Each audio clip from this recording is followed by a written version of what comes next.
솔로몬은 지금 간음과 관련된 사악함에 대해서 경고하고 있는 중이고, 그래서 더 음녀의 아름다움에 마음을 빼앗기지 말 것을 강조하고 있습니다. 그러면서 남의 아내와 통간하는 것이 얼마나 큰 죄악인지 교훈하면서 드러냈으며, 그로 인해서 겪게 될 고통이 얼마나 큰지 그것 또한 교훈하며 강조했습니다. 이제 오늘 본문은 그 교훈의 마지막 단락으로서 남의 아내와 통관했을 때 그 여인의 남편이 얼마나 분노하게 되는지 이 부분을 보여주면서 절대 남의 아내와 간음을 저지르지 않도록 교훈하는, 그러면서 마무리하는 장면입니다. 자, 먼저 30절과 31절을 함께 읽겠습니다. 30절 31절. 자, 시작. 도둑이 만일 줄일 때에 배를 채우려고 도둑질하면 사람이 그를 멸시하지는 아니하려니와 들키면 7배를 갚아야 하리니 심지어 자기 집에 있는 것을 다 내주게 되리라. 자, 솔로몬은 지금요 간음의 죄가 얼마나 큰 것인지 강조하기 위해서 어떤 비유를 드냐면, 굶주림으로 인해서 도둑질한 이 굶주림의 도둑을 비유로 이야기를 합니다. 자, 굶주림에 의해서 도둑질한 자, 오늘 성경은요 분명히 그의 대가는 치른다라고 말을 해요.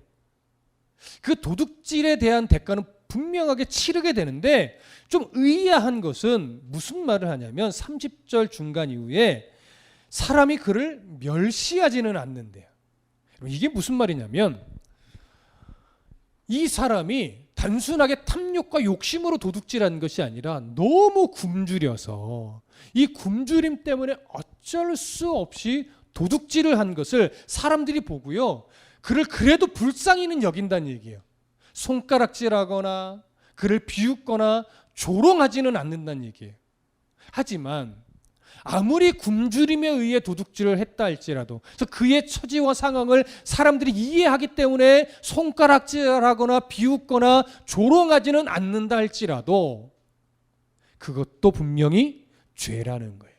그렇기 때문에 이 죄는 분명히 대가를 치르게 되는데, 율법은요 이러한 도둑질에 대해서 어떻게 배상하라고 이야기를 하냐면, 보편적으로 2배에서 5배까지 보상하게끔 되어 있습니다.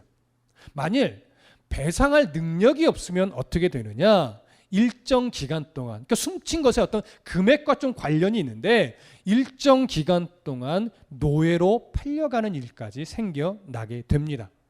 그런데 조금 의아한 것은 오늘 30절이요 이런 도둑질에 대해서 31절에 보면 몇 배를 갚게 된다고 말하냐면, 들키면 7배, 7배를 갚아야 된다고 얘기해요. 제가 조금 전에 율법에는 몇 배까지 언급됐다고 말씀드렸죠? 2배에서 5배. 그러니까 7배는 사실 율법에는 언급되지 않은 부분이에요. 그럼에도 불구하고 솔로몬이 7배를 갚아야 한다라고 말한 것은 율법에 의한 기준이 아니고요, 이 도둑질이라고 하는 이 범죄를 들켰을 때 반드시 이 배상을 해야 되고 그에 대한 대가를 치루어야만 한다는 사실을 강조하기 위함이에요. 그렇기 때문에 31절 끄트머리에 무슨 말로 연결하는 거냐면, 심지어 자기 집에 있는 것을 다 내주게 되리라, 이런 말을 하는 겁니다. 그러니까 굶주린 자가 어쩔 수 없이 도둑질하는 이 상황은 분명 이해도 되고 긍휼의 마음까지 들기는 하지만, 이 굶주린 도둑질도 결국은 범죄이기 때문에 반드시 대가는 치르게 되어 있다라고 하는 것을 강조하는 건데, 이 강조는요 무엇과 비교하기 위해서 드러내는 거냐면, 남의 아내와 통간하는 이 간음죄와 비교하기 위해서 이 비유를 든 거예요. 그러니까 간음죄는 굶주린 도둑과 전혀 달라요. 간음죄는요 어떤 변명을 하더라도 사람들 앞에 긍휼함을 받을 수가 없습니다. 이해될 수 없어요. 그래서 사람들로 인해서 온갖 멸시를 받을 수밖에 없습니다. 또한 그에 따른 율법의 엄중한 대가도 반드시 치르게 될 거예요. 요즘 드라마에서는 얼마 전에 유행했던 말이 있죠. 사랑이 죄냐, 뭐 이런 식의 유행어가 있었잖아요. 다들 모르시는군요. 저도 보지는 않아서 모르는데 유행어만 알아요.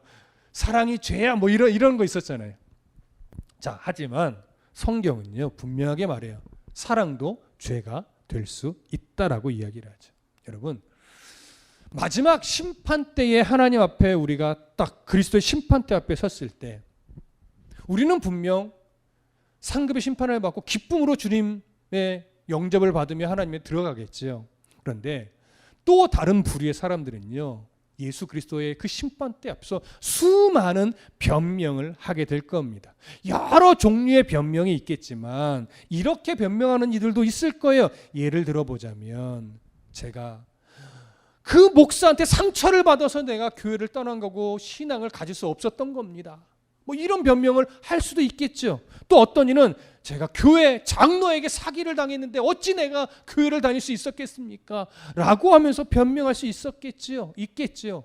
또 어떤 이는 나는 어릴 때부터 그 사이비 이단이 전부인 줄 알고 그냥 살았어요. 뭐 이렇게 말할 수도 있겠죠. 그러나 여러분, 아무리 이런저런 변명과 핑계를 하나님 앞에 댄다 할지라도 마지막 심판대 앞에 서서는요, 그걸로 긍휼함을 하나님 앞에 받을 수가 없는 거예요. 결국 하나님을 믿지 않으면 아무리 자기들만의 핑계거리가 있고 변명거리가 있다 하더라도 하나님 앞에 긍휼을 받을 수 없습니다. 우리가 긍휼을 받을 수 있는 이유는 뭐예요? 교회를 열심히 나가서 헌금을 잘해서 봉사를 잘해서 그거 아니죠. 우리가 그 하나님의 심판대 앞에서 긍휼히 여김을 받고 하나님 나라에 들어갈 수 있는 유일한 이유는 하나님께서 우리를 선택하여 예수 그리스도의 보혈의 은혜를 덧입혀 주셨기 때문입니다. 참 실수 많은 우리들이지만 그 은혜 하나 때문에 우리는 심판대 앞에서 변명하지 않아도 되는 인생인 거예요. 이게 얼마나 놀라운 복입니까? 이러한 복을 받은 우리들인데 우리는요 자꾸 하나님의 이런 은혜를 잊어버리고 하나님 앞에 꼭 해야만 하는 인생처럼 살아요. 하나님의 심판대 앞에서 변명해야 될 거리를 만들며 살아요. 물론 그것으로 인해서 변명하지는 않게 돼요. 왜? 하나님께서 우리의 모든 죄를 용서할 것이기 때문에, 성화적 차원에서 실수한 모든 죄를 또한 하나님이 용서할 것이기 때문에 그의 심판대 앞에서 변명하는 일은 일어나지 않으나 우리는 마치 어떻게 살아가냐면 하나님의 그 마지막 예수 그리스도 심판대 앞에서 수많은 변명을 할 수밖에 없는 자처럼 자꾸 살아간단 말이에요. 뭘 잃어버리니까. 나를 사랑하시는 하나님의 그 은혜와 예수 그리스도의 피로 값주고 산 이 하나님의 자녀라는 신분과 위치와 그 가치를 자꾸 잃어버리니까 하나님 없이 자꾸 살아간다고요.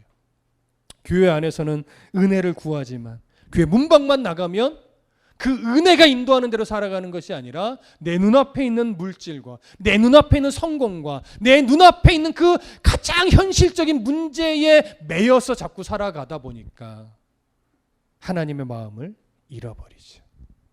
여러분, 그래서 우리가 정말 신앙인으로 올바르게 살아가려고 할 때 우리에게 정말 필요한 것은 뭐냐면요, 냉정함이에요. 이게 어떤 차원의 냉정함이냐? 하나님의 말씀을 우리가 아멘으로 받잖아요. 그 말씀을 근거로 해서 그 말씀이 이끄시는 기준의 잣대를 나에게 있어서는 아주 냉정하게 잣대를 드려야 되는 거예요. 어떻게 해요? 야, 너 여기서 어떤 판단을 할래? 그렇게 판단해서 하나님 기뻐하시겠어? 너 그런 선택을 해서 하나님 앞에 인정을 받을까? 너 그게 정말 성도다운 선택이라고 생각하니? 라고 하면서 나 스스로에게는요 그 신앙의 잣대만큼은 냉정하게 돼야 돼. 하지만 타인에 대해서는요 굉장히 너그러울 수 있어야 되죠.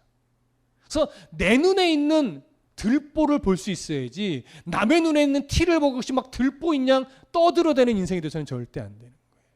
그렇게 나 자신에게 있어서 냉정하게 스스로를 긴장시키며 살아갈 때요, 그건 오히려 내 영을 살려요. 내 영을. 그런 은혜가 있기를 소망합니다.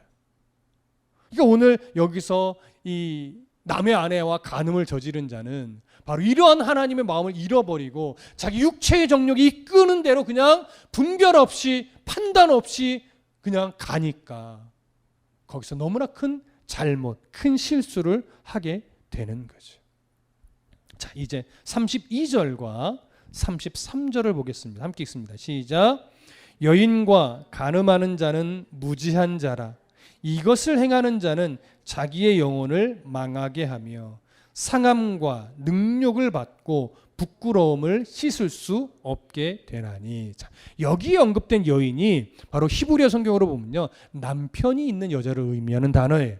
그래서 여인과 간음하는 자는 무지한 자라고 할 때 여기 무지한 자라고 하는 표현은 어떤 의미냐면 마음이 텅 비어 있는 자, 또 생각이 없는 자, 이런 의미예요. 그러니까 사실은 성경에서 이런 유의 사람을 어리석은 자다, 지혜 없는 자다 이렇게 표현을 하죠. 그래서 이런 자들은 오늘 간음과 연결해서 생각해 보면 무엇으로 마음이 꽉 찬 자냐면 음란과 정욕의 노예가 되어 있는 자예요.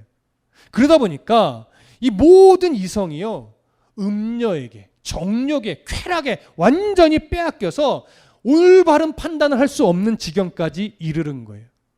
자, 이렇게 올바른 판단을 할 수 없을 정도로 그의 온 마음이 정욕과 쾌락과 탐욕으로 가득 채워져 있으면요, 잘 들으세요, 한동안 그 정욕이 주는 만족감에 사로잡혀서 내가 지금 어디로 가고 있는지를 못 느껴요. 타락과 어떤 이런 성적 집착에 빠지면요, 그것이 주는 즐거움을 누리느라고 내가 지금 어디로 가고 있는지를 전혀 못 느끼는 거예요. 그러다가 언제 내 현실을 자각하게 되냐면 많은 것을 잃어버리고 많은 것이 망가진 후에, 갈 때까지 가서 잃어버리고 망가졌을 때가 돼서야 비로소 내가 지금 어디에 와 있지를 보게 돼요. 이게 죄의 무서움이에요, 여러분. 오늘 이 성경이요, 간음이라고 하는 어떤 이런 부분에 맞춰서 기록이 되어 있지만 사실 이것을 영적 간음으로 연결해서 생각해 본다면 우리의 마음을 빼앗는 이 삶의 현실의 요소들은 너무나 많아요. 하나님에게서 시선을 자꾸 돌리게 만들고 하나님의 말씀에 내 마음을 두지 못하게 만드는 현실적 요소들, 상황들, 관계들이 너무나 많단 말이죠. 그런데 그것에 마음을 뺏겨서 그것이 주는 즐거움에 내가 한동안 마음을 뺏겨서 끌려가다 보면요, 어느새 나와 하나님의 사이가 정말 돌이키기 어려울 정도로 멀어져 있게 돼요. 나와 말씀의 거리가 너무나 멀어져서 다시 말씀 앞으로 돌아오기가 너무나 힘겨운 지경까지 이르게 된단 말이에요. 그러니까 제일 안타까운 사람들이 누구냐면 한때 교회에 열심히 나왔다가 정말 세상이 주는 그 쾌락, 그 성공에 대한 욕심, 이런 것들을 이루려고 내가 이것만 이루고 돌아올게요 말하는 놓고서 그것에 붙잡혀 완전히 인생을 끌려가는 사람들이 있어요. 이런 청년들도 있고요, 이런 장년도 있어요. 그래서 아직까지 예배 자리로 못 나와요. 안타까운 거예요. 언젠간 오게 될 걸 알아요. 왜? 하나님이 실수하지 않는 분이고 하나님이 그를 놓치지 않고 설득할 거니까 언젠가 돌아올 것은 아는데요, 우리가 안타까워하는 것은 뭐예요? 다 잃어버리고 많이 망가지고 돌아와서 그 지나간 세월들을 후회하게 될까 봐. 그때 많이 벌면 뭐 하겠냐고요. 그때 많은 것을 좀 누렸으면 뭐 하겠냐고요. 그때 많은 높은 자리까지 올라가면 뭐 하겠냐고요. 하나님 앞에 드려진 게 하나도 없는데 그것에 매여서 그걸 이루기 위해 열심히 앞만 보고 달려가던 그 젊은 날의 시절을 하나님 앞에는 드려낸 것이 아무것도 없는 시절로 버리게 되는 거예요. 잠시 물질은 얻었겠죠. 잠시 성공이라고 하는 이것에 취했을 수는 있겠죠. 잠시 뭔가 높은 자리에 올라가서 내가 뭐나 됐냐 의시된 적은 있었겠죠. 근데 나중에 정신 차리고 하나님 앞에서 내가 한 것이 뭐가 있나를 돌아보면 아무것도 없는 거예요. 그게 나를 묶고 끌고 가는 영적 간음의 모습이 될 수 있어요. 근데 무서운 게 뭔지 아세요? 그렇게 나를 하나님과 거리가 멀어지게 끌고 가는 것이요, 꼭 세상에만 있지 않아요. 교회 안에도 있어요. 저에게는요, 때로는요, 목회가 우상이 될 수가 있어요. 설교가 우상이 될 수 있어요. 여러분, 설교가 하나님보다 앞서면 됩니까? 안 돼요. 근데 목회자의 이 위험 요소는 뭐냐면요, 설교가 하나님을 드러내고 하나님의 마음을 전달하고 하는 올바른 도구가 아니라, 설교가 나를 드러내고 나의 언변수를 자랑하고 또 나의 화려한 말씀치로 성도들을 모으는 그런 수단이 되어 갈 때, 이건 설교가 우상이 되는 거예요. 하나님보다 앞서가는 거예요. 하나님과 상관없는 설교가 되는 거예요. 목회도 마찬가지겠죠. 근데 교회 안에서 여러분도요, 때로는요, 섬기는 거, 헌신하는 거, 봉사하는 거, 이게 하나님과 상관없는 것들이 될 때가 있어요. 그러면 그 순간 그것들은 우상이 되는 거예요. 영적인 간음을 저지르는 거죠. 가정으로 돌아가면요, 때로는 자녀가 우상이 될 수 있어요. 때로는 남편이, 때로는 아내가 우상이 될 수도 있는 거예요. 그러니 우리가 그리스도인답게 하나님의 말씀에 붙들려 영적 간음을 저지르지 않고 정말로 하나님의 뜻에 합당하게 살아간다는 거 결코 쉬운 일이 아니에요. 하지만 하나님은요, 우리의 마음대로 그렇게 놔두지 않고 끝내 하나님이 기뻐하는 삶을 살아가도록 안내하고 인도하고 돕거든요. 근데 그 돕는 것이 결국 무엇을 도구로 하냐면, 기본적으로는 하나님의 말씀을 도구로 하는 거예요. 그러니까 말씀을 도구로 한다는 걸 잘 이해하세요. 말씀을 막 읽고 은혜를 받으면 한순간도 넘어지지 않는, 그게 아니에요.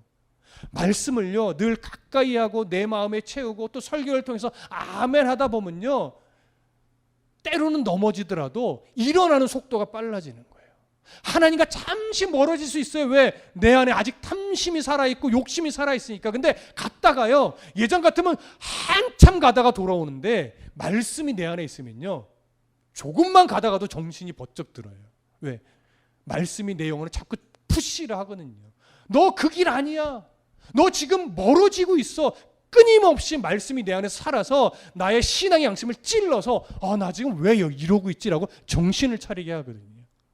그러다 보면요, 문득 지나가는 어린아이의 아무 생각 없이 던지는 한 말에도 하나님의 음성을 듣기도 해요. 여러분, 무슨 말씀 이해되십니까? 제가 예전에 사역할 때도 어떤 집사님이 저에게 이런 말을 했어요. 저희 막내가 굉장히 어렸을 때인데, 그러니까 초등학교도 가기 전인데, 이 아이가 뭘 알지도 못하면서 어떤 집사님에게, 집사님 왜 이렇게 힘들어해요? 이렇게 툭 던졌대요. 쟤는 기억도 못할 거예요. 근데 나중에 그 집사님이 저한테 말하는데, 정훈이의 그 한마디가요, 하나님의 음성처럼 들리더래 그때. 그래서 정신을 번쩍 차리고 그 상황에 속지 않고 다시 용기를 내서 말씀 앞에 예배제로 나아갈 수 있었다는 이야기를 그때 해주더라고요. 여러분, 말씀을 가까이 하고 예배 생활에 그래도 힘들어도 꾸역꾸역 나가다 보면요, 하나님이 내용을 붙잡고 안 놓으시기 때문에 때로는 말씀으로, 때로는 설교 중에, 때로는 누군가의 입술을 통해서, 때로는 어린아이의 한마디를 통해서도 하나님의 음성을 듣게 만드시는 거예요. 이런 은혜가 바로 지혜로운 성도의 삶에 나타나는 모습인 거죠. 저와 여러분들이 정말 이런 어떤 은혜가 있는 삶이 됐으면 좋겠습니다. 이걸 놓치고 자꾸 내 욕심에 따라, 내 근심에 따라, 내 염려에 매여서 하나님을 볼 만한 여유도 찾지 못하고 계속 거기에 끌려다니다 보면요, 한참 가요, 한참. 그래서 뒤늦게 내가 왜 여기까지 왔지라고 후회하면 너무나 많은 시간이 버려진 걸 깨닫게 되면서 너무나 그 마음이 속상하고 힘겨워지는 거죠. 그래서 오늘 이 32절과 32절의 말씀, 33절의 말씀은요, 바로 그 지경까지 가지 않기를 바라는 솔로몬의 마음이 되는 것이고, 오늘 우리에게도 말씀을 늘 가까이 하면서 제발 하나님과 멀어지지 않는 성도의 삶이 되기를 간절히 교훈하는 그런 내용이 되는 겁니다.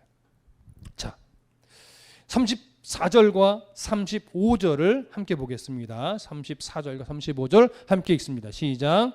남편이 투기로 분노하여 원수 갚는 날에 용서하지 아니하고 어떤 보상도 받지 아니하며 많은 선물을 줄지라도 듣지 아니하리라. 자, 이 구절 어려운 구절 아닙니다. 여기 보면 남편이 투기로 분노하여 원수 갚는 날에 용서하지 아니한다고 하잖아요. 여기서 남편은 바로 간음한 여자의 남편이죠. 이 남편이 이제 이 간음한 사실을 확인하게 됐을 때 그 분노의 감정이 막 하늘을 치솟듯이 터져 나온 것은 그건 당연한 일입니다. 그리고 간음한 남자에 대해서요, 보복의 마음이 끊어지지 않아요. 합법적인 보복이든 합법적이지 않은 보복이든 분이 풀릴 때까지 반드시 이 사람은 보복을 하게 되어 있습니다. 특히 당시 유대법에는요, 동해보복법이라는 게 있기 때문에 그 사람이 저지른 죄만큼 대가를 치르게 하는 그 법이 있었어요. 그러니까 그것은 사실은 그 수준까지 가면 원래는 법에 저촉되지는 않지만 사실 동해보복법이라고 하는 것은 그렇게 무슨 복수를 하지 못하도록 하기 위해서 본래는 만들어낸 거긴 해요. 그러나 어찌됐든 이 간음한 여자의 남편은 어찌됐든 이 간음한 남자를 찾아서 끝까지 복수의 마음을 풀지 않을 것이라고 하는 것에 초점을 두어 오늘 성경이 기록한 겁니다. 그러니 그 남자에 대해서 이 남편이 어떤 동정심이나 어떤 긍휼도 주지 않겠죠. 그러니 이 남편의 마음을 풀어보려고 이 간음한 남자가 아무리 많은 선물을 준다 할지라도 이 사람이 그 남편이 그 선물을 받겠냐고요. 거절하죠. 그리고 끝까지 복수를 하겠죠. 왜 솔로몬이 이런 내용으로 오늘 이 교훈을 결론 짓는 걸까요? 바로 간음이라는 것이 얼마나 무서운 결과를 낳는지를 깨달으라는 거예요. 마찬가지로 영적 간음을 멈추지 않을 때 그 영적 간음의 대가는 우리가 하나님 앞에 버림받을 수 있다라고 하는 경각심까지 가야 돼요. 하나님의 백성이 하나님 앞에 버림받는 일은 없지요. 하지만 우리가 어떤 긴장감을 끝까지 갖고 가야 되냐면 내가 이렇게 살다가는 하나님 앞에 버림받을 수도 있다 라고 하는 긴장감을 가지고 살아가는 것은 옳아요. 그렇기 때문에 이런 나를 버리지 않고 끝까지 사랑해내시는 하나님의 사랑이 놀라운 거죠. 이러면 제가 나중에 또 저와 사사기를 한번 공부하는 때가 오겠지만 사사기를 다 본문을 연구하고 그 내용의 의미를 다 풀어보다 보면요, 놀라운 걸 발견해요. 사사기에는요, 어느 한 명의 사사도 어느 한 명의 백성들도 제사장 계열의 사람들까지도 그 사사시대를 살아가면서요, 하나님 앞에 올바른 모습을 전혀 갖지 않아요. 그리고 사사시대를 보면 하나님께서 징계하여 이방인들이 압제를 받잖아요. 압제를 받을 때마다 한동안은 자기 힘으로 그걸 버티려고 해요. 그러다가 버티다 이제 도저히 안 될 때 하나님 앞에 부르짖어요. 근데 그 부르짖는 게요, 고통에 겨운 몸부림의 외침이지 올바른 회개의 모습은 또 아니에요. 이걸 알게 돼요. 그렇게 수없이 범죄하고 혼나고 부르짖고 또 범죄하고 또 부르짖고 하나님 구원해주는 이 사이클이 끊임없이 돌아가는데 놀라운 것은요, 그 사사시대 처음부터 끝까지 하나님이 이스라엘을 한 번도 버리신 적이 없어요. 버릴 것처럼 징계는 하시는데 버리신 적이 없어요.